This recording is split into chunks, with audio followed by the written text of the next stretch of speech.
Tim kuasa hukum TPN Ganjar Mahfud menyayangkan sikap kepolisian yang mengirim surat panggilan terhadap jubir TPN Aiman Wicaksono pada tengah malam sekira pukul 23.50 waktu Indonesia Barat.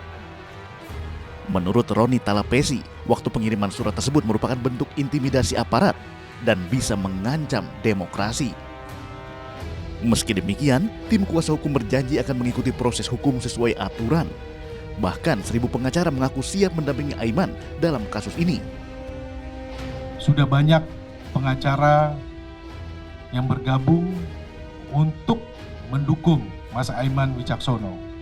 Ada 1.000 pengacara yang bersedia untuk menjadi pengacara Mas Aiman Wicaksono.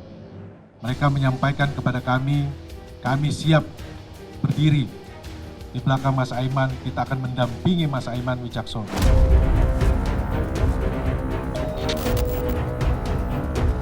Sama halnya tim hukum TPN Ganjar Mahfud, Aiman Wicaksono pun mengaku terkejut dengan pengiriman surat yang dikirim pada tengah malam tersebut.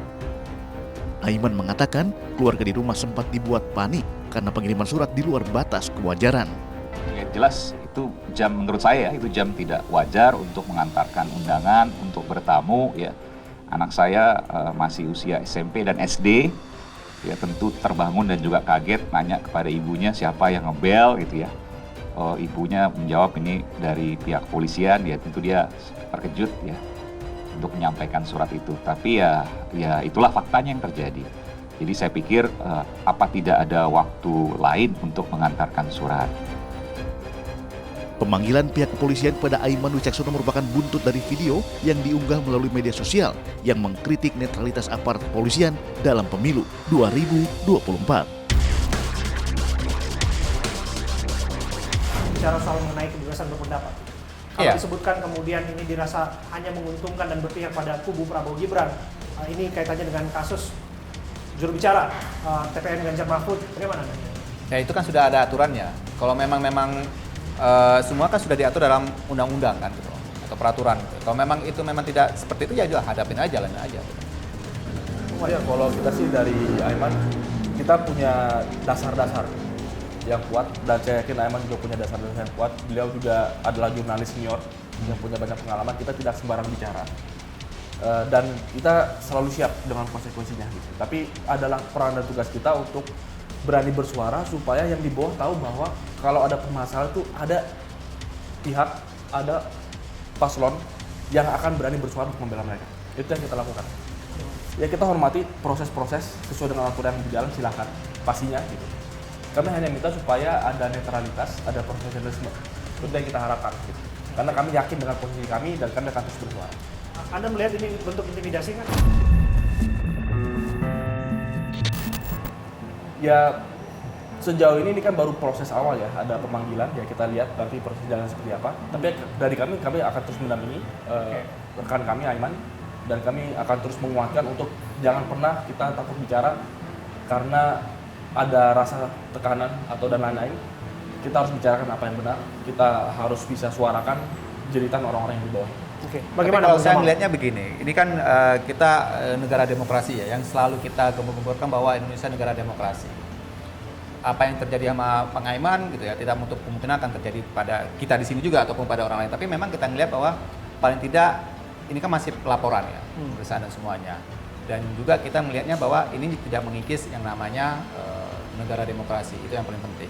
Tapi bersuara itu ada aturannya juga, ada batasannya, ada apapun gitu. Contohnya lambang negara dan semuanya kan gitu. Ada tatanannya juga, demokrasi bersuara tapi secara by data dan semuanya. Ada seorang Aiman, jurnalis senior, saya yakin bukan orang yang sembarang bicara.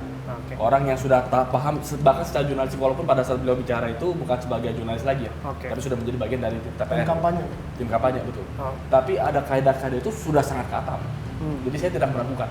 Jadi tidak ada muatan politis di balik apa yang disampaikannya? Bukan masalah tidak ada muatan politis, tentu ini adalah satu sikap politik. Makanya kita bersuara.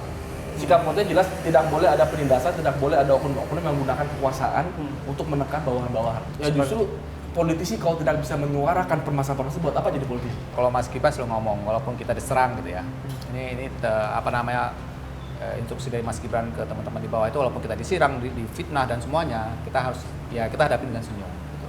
Makanya teman-teman relawan Mas Gibran ini nggak pernah nyerang. Gitu ya. Jadi kalau memang ada hal-hal, apalagi kita lihat sosial media, ngajar netizen seperti itu, saya ngeliat buzzernya kerja semua gitu ya, gitu nyerang Pak Prabowo sama Mas Gibran, tetap kita ya udah kita tanggapi dengan senyum, tapi kita kasih data kinerja Mas Gibran, terus Oke. Pak Prabowo semuanya. Gitu. Tanggapi dengan senyuman, kasih data termasuk joget-joget gemoy.